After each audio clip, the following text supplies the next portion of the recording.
રાજા ભોજ ફરી સિંહાસન પર બેસવા જાય છે અને 13 નંબરની અપ્સરા સુનયના આવીને રાજાને રોકે છે.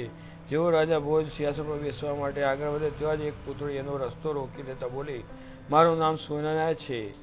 તે કદી મનુષ્યને એની જરૂરિયાત પ્રમાણે વસ્તુ આપવાનો ન્યાય કરે છે?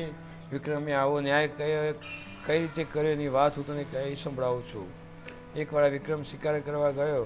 સોજ પડી ગઈ તો એક નદી કિનારે તંબુ તાણી આરામ કરવા લાગ્યો. એ વખતે નદીના સામા કાંઠે એક મરદું તણાતું જતું હતું. એકાએક પિશાચ દેખાય એને મરદાને બહાર ખેંચી લીધું અને ઉંચકીને લઈ જવા લાગ્યો. ત્યાં જ એક યોગીએ તરાપ મારીને એને અટકાવતા કહ્યું, થોભ, મરદું મારું છે.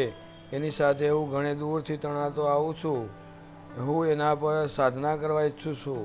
બકવાસ ન કર, પિશાચ બોલ્યો. એના પર મારો હક છે. હું એને ખાઈશ. સૌથી પહેલાં એના પર મારી નજર પડી છે. બંને લડવા લાગ્યા. ન યોગી માન્યો ન પિશાચ. એટલામાં એક નાવિક ત્યાં આવ્યો. બંનેની વાત સાંભળી કહેવા લાગ્યો, તમે લોકો નાહક લડો છો. નદી કોઠે રાજા વિક્રમ છે. એનો ન્યાય જગ પ્રસિદ્ધ છે. એની પાસે જાઓ. બંને વિક્રમ પાસે આવ્યા અને બધી વાત કરી ન્યાય માગ્યો. વિક્રમ બંનેની વાત પર વિચાર કરવા લાગ્યો. એ યોગી માટે સાધના હેતુ મળવું જરૂરી હતું. પિશાચની ભૂખ સમાવવા જરૂરી હતી. કોના પક્ષમાં ફેસલો આપવો? વિચાર કરીને વિક્રમ બોલ્યો, હે પિશાચ, તમે ભૂખ્યા છો ને? હા, હું તમને માંસ ભાવે છે? શું તમને માંસ ભાવે છે? હે રાજા, મને પાડાનું માંસ બહુ ભાવે. પિશાચ બોલ્યો, ઠીક છે, હું તમારા માટે પાડાનું માંસ મંગાવી દઉં છું, પણ મળદું જુઓ. પિશાચરાજ, જે મનુષ્યની જે જરૂરિયાત હોય એને મળવું જોઈએ. તમારી ભૂખ પાડાના માંસથી શમી જશે, પણ યોગી માટે પોતાની સાધનામાં મળવું જરૂરી છે. જેની જે વાસ્તવિક જરૂરિયાત છે એને અવશ્ય મળવું જોઈએ. પિશાચ માની ગયો. યોગી પ્રસન્ન થઈ ગયો. પિશાચે પેટ ભરીને પાડાનું માંસ ખાધું અને યોગી મળદું ઉઠાવીને ચાલ્યો ગયો. વિક્રમ નિશ્ચિત જઈને સૂઈ ગયો. નદી કિનારે એક ડાકણ રહેતી હતી. રાત્રે ફરવા નીકળી. વિક્રમને જોતા જ એને ભૂખ લાગી. તેથી વિક્રમને બેભાન કરી જંગલમાં લઈ ગઈ. ઘણા દિવસે માણસ મળ્યો હતો. તેથી એ ખુશ હતી.